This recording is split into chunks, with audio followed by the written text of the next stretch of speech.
ሃይ ጋይስ እንዴት ናችሁ? ደህና ናችሁ? እቺን አጭር መልእክት ለፍሬዘር ለሚባለው ልጅ እንድታደርሱልኝ እፈልጋለሁ። ያው ፍሬዘር ማን እንደሆነ ታውቃላችሁ።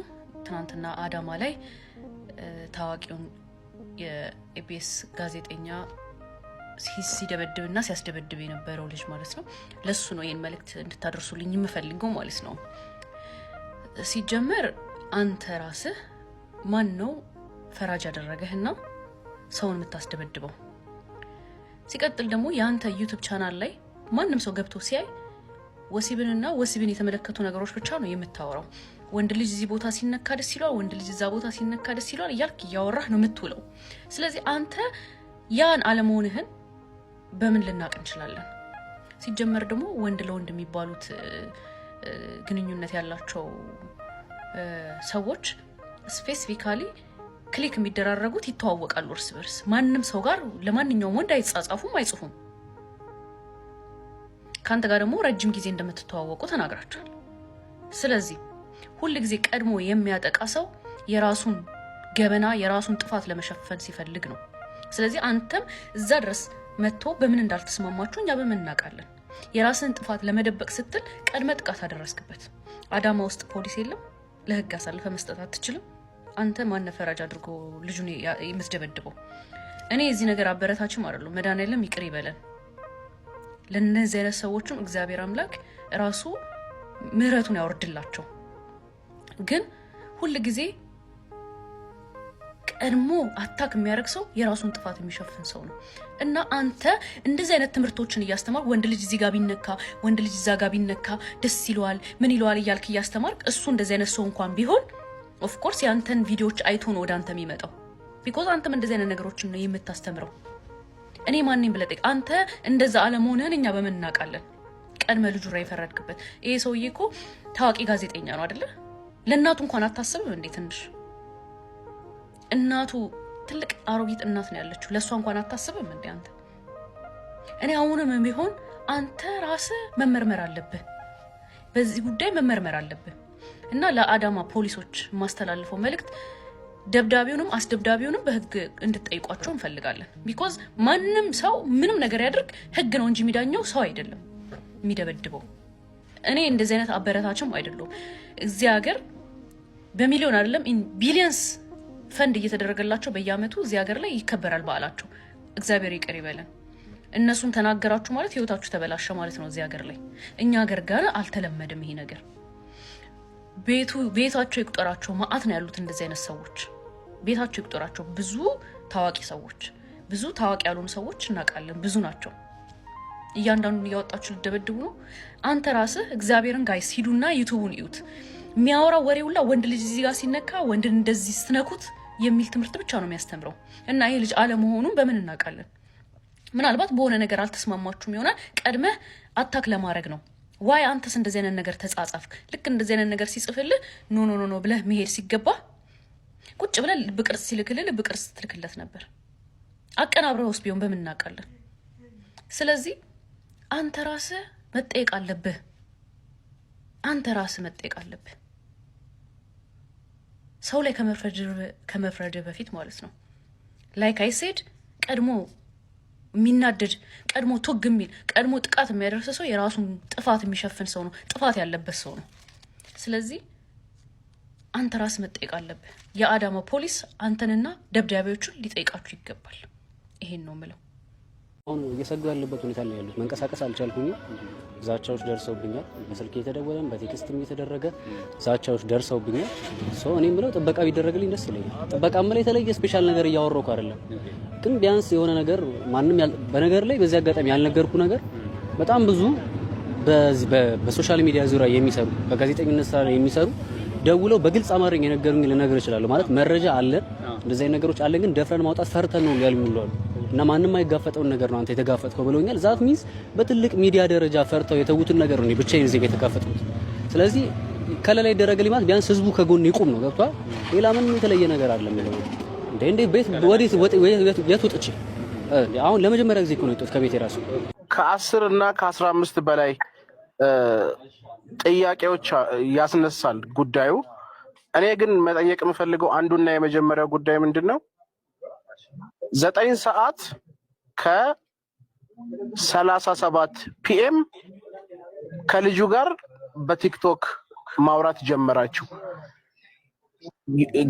እሱንም ቆርጠኸው ነው ወደ ላይ አንተ ምን ብለኸው እንደሆነ አናቅም፣ ግን 2 የሱ ቴክስቶች ጀምሮ ወደ ታች ነው ያሳየህን።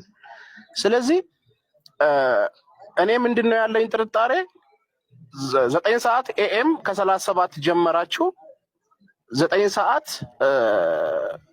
ከ50 ምናምን ሲል ወደ ቴሌግራም አመራችሁ። ከዛ 9 ሰዓት ከምናምን ኤኤም ጀመራችሁ እስከ 10 ሰዓት ከ55 ኤኤም ድረስ አወራችሁ። ስለዚህ በአጠቃላይ በመካከላችሁ የነበረው ነገር ወይም እኛ በአይናችን ያየነው ከቲክቶክ እስከ ቴሌግራም ድረስ ያወራችሁት የተነጋገራችሁት ኦልሞስት ከ20 ደቂቃ አይበልጥም። እሱ ደግሞ እየመጣ ያለ ወደ አንተ 9 ሰዓት ነው 9 ሰዓት ነው ስትለው ነው። አዶናይ ታሰረ። የማይን ጭብጨባ የትም እንደማያደርስ በዚህ ማወቅ ትችላላችሁ። ሰገጥ ቢያጨበጭብ ትርፉ እስር ነው። አዶናይ ታሰረ። የተለያዩ የሚዲያ ምንጮች የአዶናይ መታሰር እየዘገቡ ነው ያሉት ከመሸ። አዶናይም 24 ሰዓት ሊሞላው 1 ሰዓት ነው የቀረው። ፖስት ካደረገ ላይፍ ከገባ 24 ሰዓት ሊሞላው ነው። ፖሊስ ጣቢያ ውስጥ ታይተዋል የሚሉ ፎቶዎች እየተፖሰቱ ነው ቴሌግራም ላይ ምናምን። ፖሊስ ጣቢያ ውስጥ ቁጭ ብሎ እንግዲህ እናዝናለን። ብቻ ግን የተማረ ሰው ፎሎ ያርጋችሁ። ተከታዮቻችሁ ቢያንስ ከ10ኛ ክፍል በላይ ቢሆን ጥሩ ነው። የምሬን ነው እንዴ! በጣም ብዙ ሰገጥ እኮ አጨብጭቦ እኮ ነው ልጁን እስር ላይ ጣሉት እና በጣም ያሳዝናል። በጣም አዝኛለሁ። እኔ ጥቁር የለበስኩት በዛ ምክንያት ነው። ቪዲዮ ስሩለት፣ ድምጽ ሆኑት። ይኸውላችሁ እንደዚህ አይነት ሰውን ልክ እንዳገኛችሁት መደብደብ ምናምን አልነበረም። አዳማ ድረስ ቀጥራችሁታል፣ በስልክ አውርታችሁታል፣ ሌላም ነገር እና ቀስ እያላችሁ ብትሄዱ ብዙ ኮንታክቶችን በሱ ስር ታገኙ ነበር። ዩሲ ሀብታሞች ይኖራሉ፣ ዝነኛ ታዋቂ ሰዎች ምናምን ታገኙ ነበር እና መጨረሻውን አበላሽታችሁታል። በቃ አቡካካችሁት። ቀስ እየተባለ ነው እንደዚህ አይነት ነገር የሚካሄደው። ብዙ ኢንቨስቲጌሽን ሊሰራበት የሚችል ተጣምራችሁ ብዙ ስራ መስራት የምትችሉበት ነው መሆን የነበረበት። ምክንያቱም ብዙ ዜጋ ሊተርፍ የሚችልበት ጉዳይ ነው የነበረው። ብዙ ዜጋ በአንድ ሰው ምክንያት በጣም ብዙ ሰው ታገኛላችሁ። ስለዚህ ያለው ነገር ያው ይጠራ ነበር በተወሰነ እና በጣም ቸኩላችሁ አሁንም ቢሆን ከስሜታዊነት መወጣት አለበት። እንደዚህ አይነት ነገር ሲገኝ በለው ብቻ ምንም ትርጉም የለውም። ደግሞ ሌላ ከስር ያሉ ብዙ አካላቶች ይኖራሉ። ምክንያቱም እኔ በግሌ ከ10 ዓመት በፊት በዚህ ዙሪያ በጣም ብዙ ገጠመኞች አሉ። ብዙ አንዱን ስታገኙት ከአንዱ ጀርባ ያሉ ደግሞ ይመጣሉ። እያለ እየሰፋ ነው ይመጣው እና ለቀጣይ አሁንም ሌሎች አሉ ሲባል እየሰማው ስለሆነ አሁንም እመኑኝ ብዙዎች ይኖራሉ። ግን በጥንቃቄና በአካሄዳችሁን አሳምራችሁ ነው መሆን ያለባችሁ። ምክንያቱም ዜጋን ለማትረፍ ትልቅ እንቅስቃሴ መደረግ ስላለበት በዚህ ጉዳይ ጋዜጠኛ ሶፎንያስ ብቻውን እንዳልነበረ ሌላም ሰው ሁሉ መጨመር እንደሚችል ካነሰ የሚደክመው አይነት ከሆነ ይቅርታ ለቃሉ አነጋገር በጣም በሚያስደንቅ መልኩ ከአንድ ቀን በፊት ተዘርፍ ያለው ብሎ በማህበራዊ ሚዲያ ሰውን በማሳሳት ወጣቶቹን በመወንጀል ድርጊቱን በመሸፈን ከእግዚአብሔር ጋር ድብብቆሽ በማድረግ ሁላችንም በማታለል ጽሁፍ ጽፎ ነበር፣ አጋርቶታል።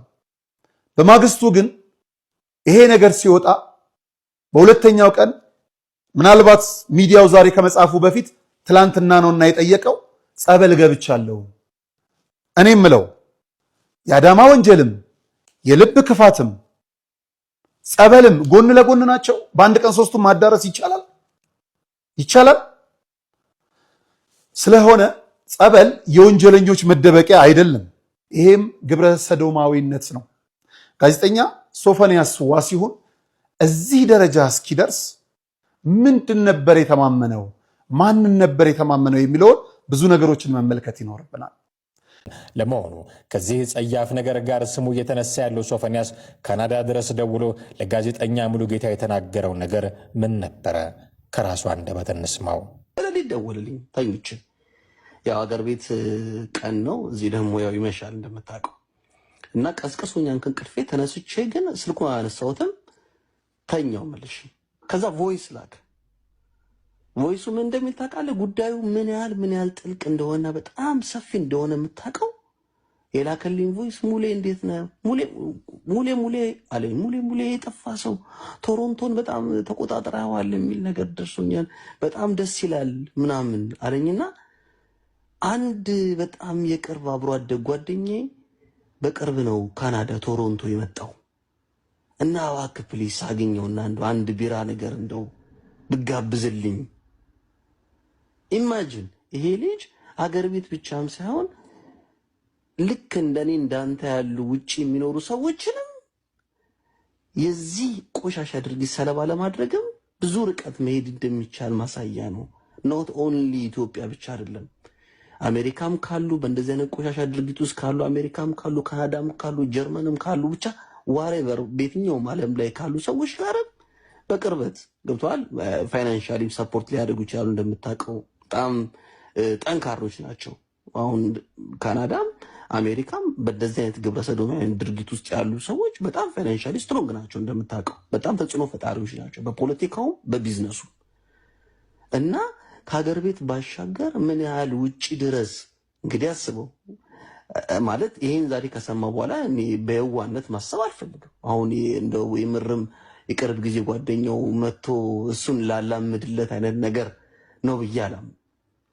ቢራ ጋብዘው እና እባክህ እንደው አውራው አዲስ ልጅ ነው ምናምን ብሎ ነው ያለኝና መልስ አልሰጠሁትም። ሰምተሃል ብሎ ቴክስት ላከልኝ። ከዛ እሱ ከቮይሱ ቀጥሎ ሰምተሃል ብሎ ቴክስት ላከልኝና አሁን ዛሬ ያንን ቪዲዮ ሳየው በድጋሚ ሾክድ ነው ያልኩት። በጣም ነው የደነገጥኩትኝ። ይሄ ነው የዚህ ሰሞን አጀንዳ፣ የወቅቱ አስደንጋጭ ጉዳይ።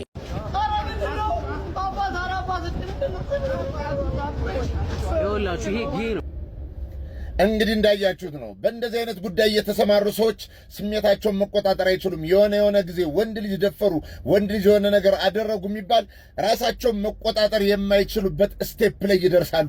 ያኔ ቤተዘመድ የ5 ዓመት ልጅ፣ የእህቴ ልጅ፣ ያጎቴ ልጅ የለም ድርምስምሱን ነው የሚያወጡት። የሚቆጣጠሩት ነገር አይደለም።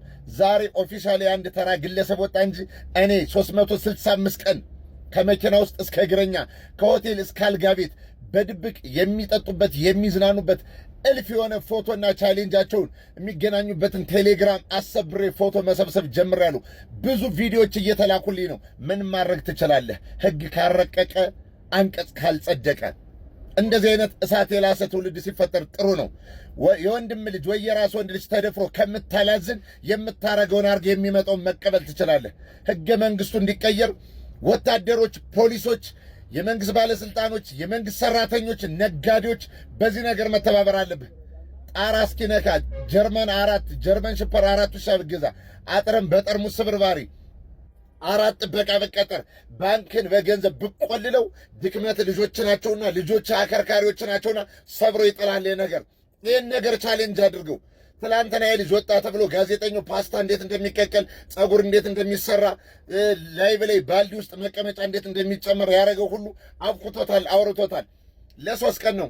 እንደኛ ገፍቶ ሳምንት የሚሄድበት የለም። እንኳን እንደኛ 17 ዓመትና በሚዲያ 4-5 ዓመት ሊታገል ማንም አይሄድበትም። ከሰዓት በኋላ ስለ ናሆም ፎንቴ ወይ ስለ ጆን ዳንኤል ወይ ስለ አዶናይ ርዕስ ይቀየራል። ህዝቡ ሾርት ሚሞሪ መሆኑ ተደርሶበታል። ልጆች አላችሁ፣ በየትኛውም የመንግስት ስራ ዘርፍ የተሰማራችሁ፣ በተለይ የታጠቃችሁ ኃይሎች፣ ህገ መንግስት ላይ የምትሰሩ ጠበቃ፣ ዳኛ፣ አቃቤ ህግ፣ ፖሊስና መከላከያ የምትባሉ ተቋሞች ከዚህ ነገር ላይ ህግ እንዲወጣ ህግ እንዲረቅና እንዲጸድቅ አግዙነ። ይሄ የአንድ ሰው አይደለም።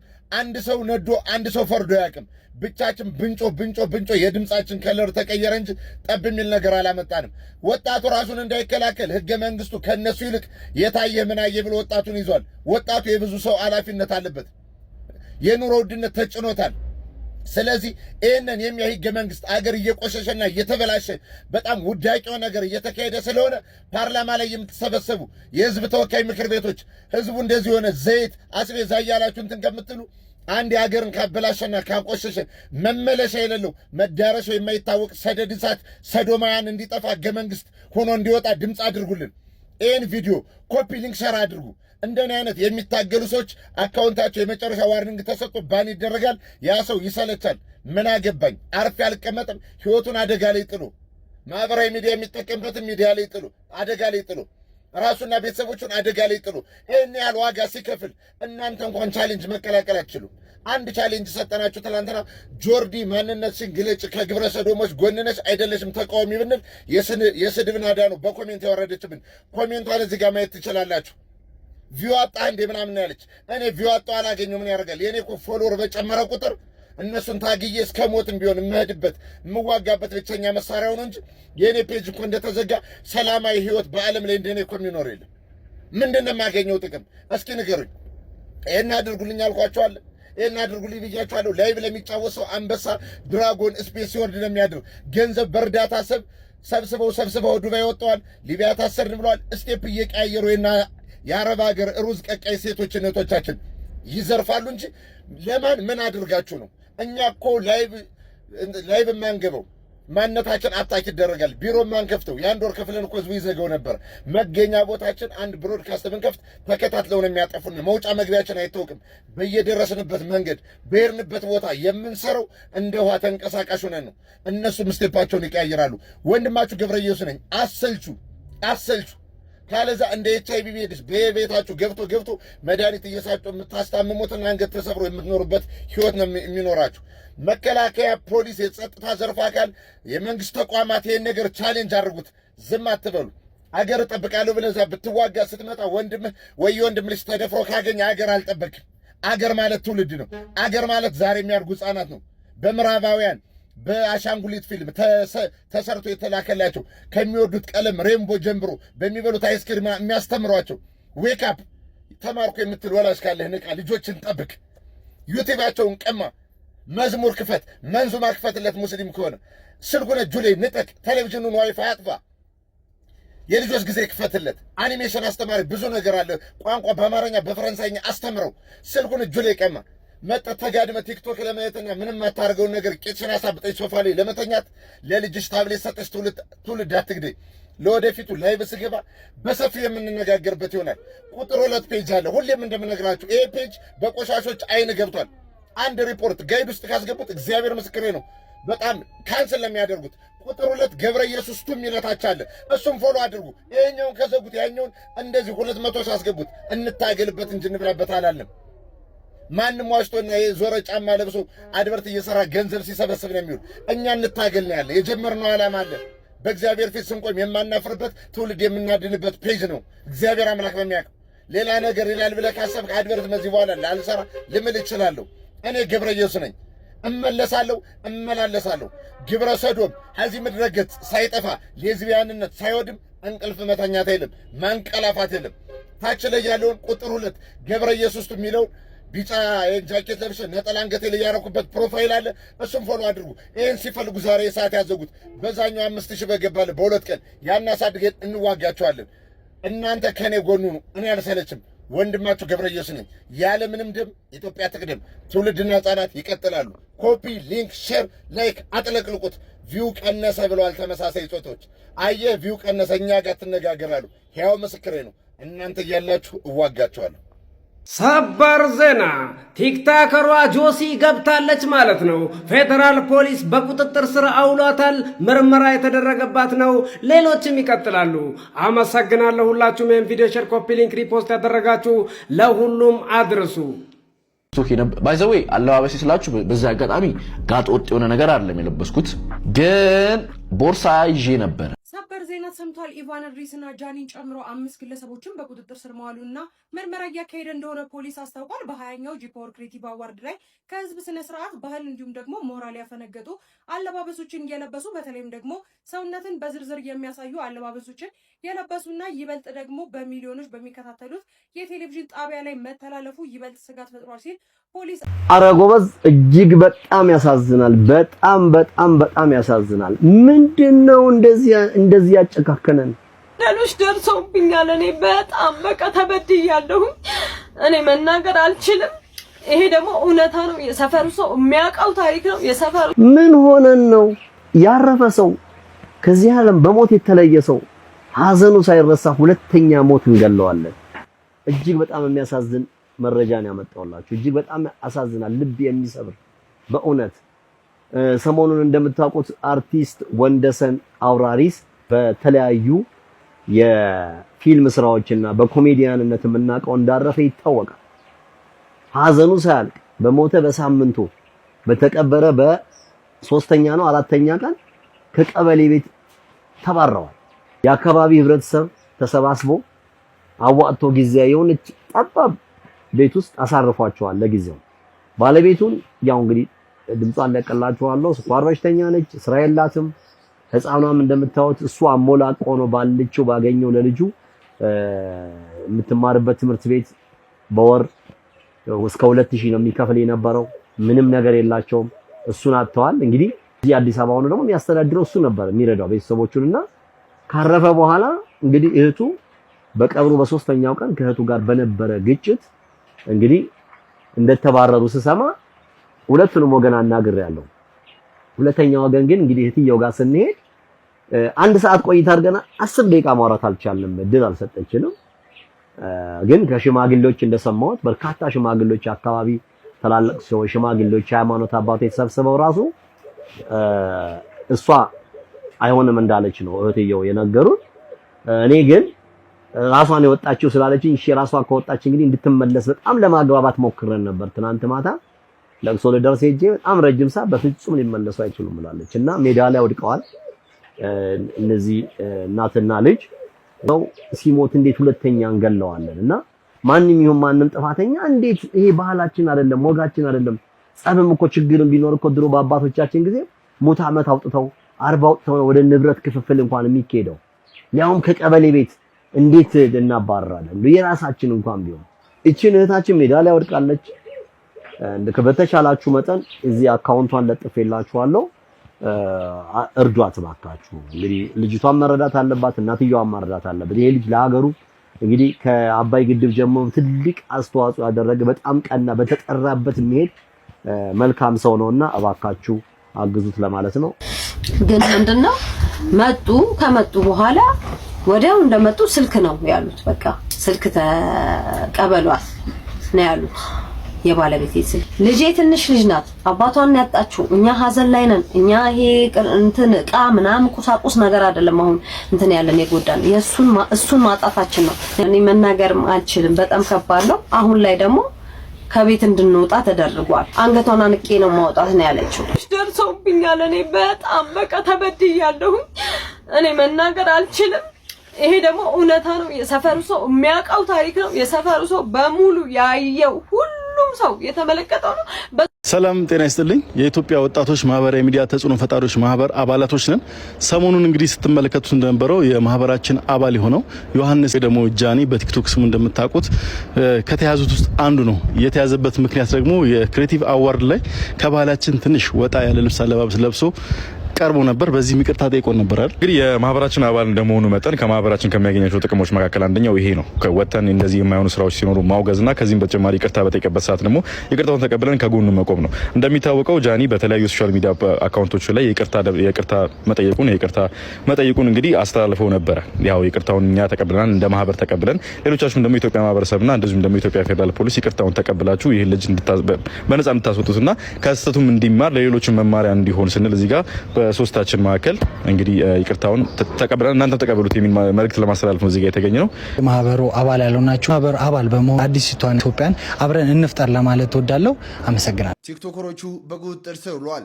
የኢትዮጵያ ፌዴራል ፖሊስ በቅርቡ በተካሄደው በጂ ፓወር ቲክቶክ ክሬቲቭ አዋርድ ላይ ከኢትዮጵያ ባህልና ስነ ምግባር ያፈነገጠ አለባበስ የለበሱ ቲክቶከሮችና ዝግጅቱን በስፖንሰርነት የደገፉና ፕሮግራሙን ያቀነባበሩ ግለሰቦችን በቁጥጥር ስር ማዋሉን አስታውቋል። እነዚህም ወንጌላዊት ገብረ እንድሪያስ በርሄ ወይንም ኢቫን፣ በረከት ጸጋዬ ጅፋር፣ መቅደስ ደረጀ መንግስቱ፣ ግሩም ገዛኸኝ ቀጭኔ እንዲሁም ዮሐንስ መኮንን ኃይለማርያም ወይንም ጃኒ ይገኙበታል።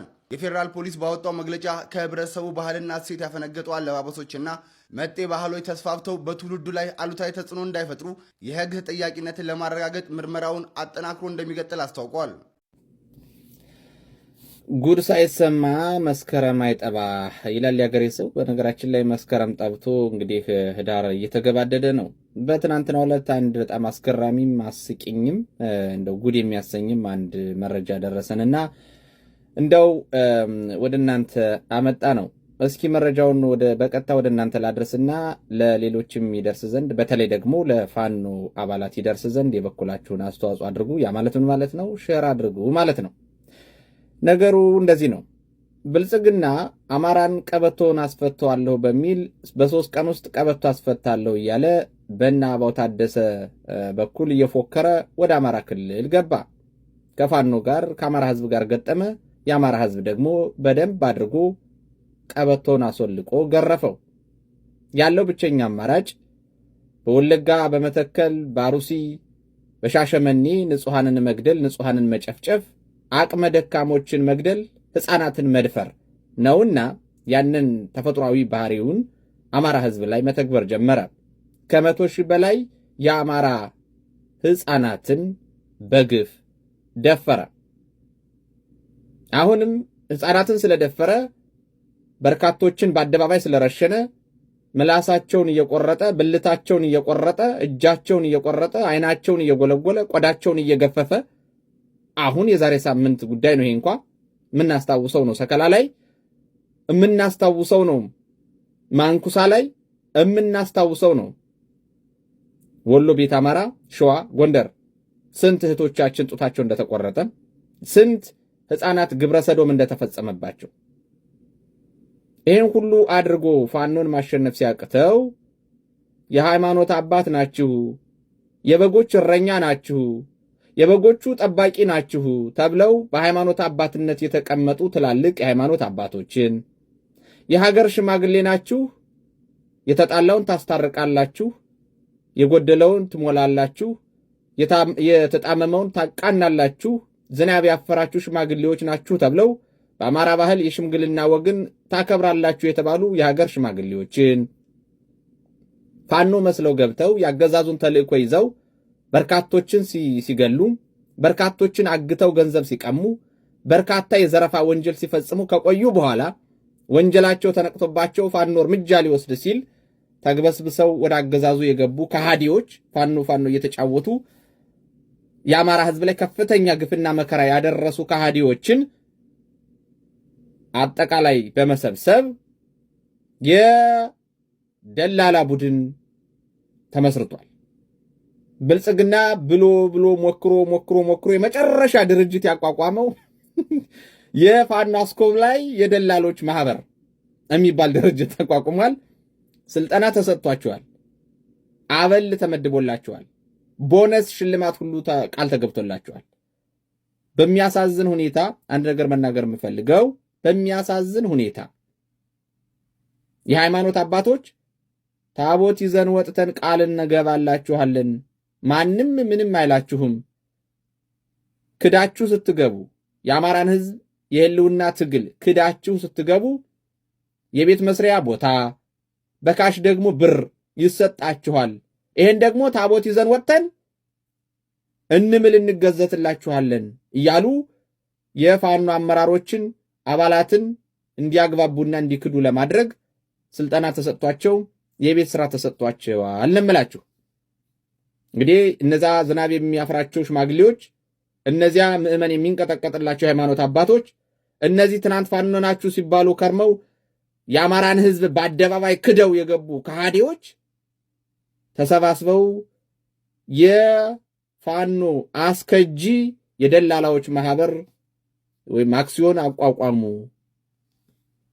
የተመደበላቸው ቦነስ ከ500 ሺህ ብር ጀምሮ ነው። የክፍለ ጦር አመራር ያስከዳ፣ የእዝ አመራር ያስከዳ፣ የሻለቃ አመራር ያስከዳ፣ ክላሽ አስይዞ ያስከዳ፣ ስናይፐር አስይዞ ያስከዳ፣ ዲሽቃ አስይዞ ያስከዳ እየተባለ ይዘውት እንደሚመጡት መሳሪያ አይነት እንደሚያስከዱት የፋኖ አይነት ልበለው መቼስ ፋኖ አይነት ካለው ቦነሱም በዛው ልክ የሚለያይ ነው።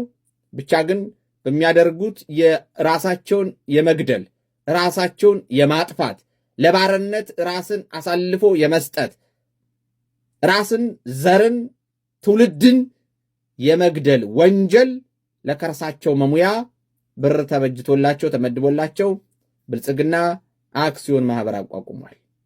እና ፋኖች የሃይማኖት አባት ነኝ ብለው እንዲያው ልጅ ምናምን እያለ ሲደውል ጆሮ ግንዱ ላይ ዝጋው። በጣም ከትልቅ ይቅርታ ጋር ይሄን ስል ግን እኔ የሃይማኖት አባቶች ታቦት ይዛችሁ ወጣችሁ እንደው ቃለ መሐላ ላይ የምታስገቡ አገዛዙ ለመሆኑ እምነት አለው? እንደዚህ እያላችሁ መረጃው እንዳይወጣብን ሚስጥሩ እንዳይወጣ ቤተሰቦቻችን አደጋ ላይ ይወድቃሉ፣ ፋኖ ከሰማ ቤተሰቦቻችን ላይ እርምጃ ይወስዳል እያላችሁ ለፋኖች ደግሞ እየደወላችሁ ታቦት ይዘን ወጥተን ቃል እናስገባላችኋለን የምትሉ አገዛዙ እምነት አለው? ይሄ መጀመሪያው ጥያቄ ነው። አገዛዙ እምነት አለው ወይ? ሁለተኛው ጥያቄ ደግሞ ማን ነው ለናንተ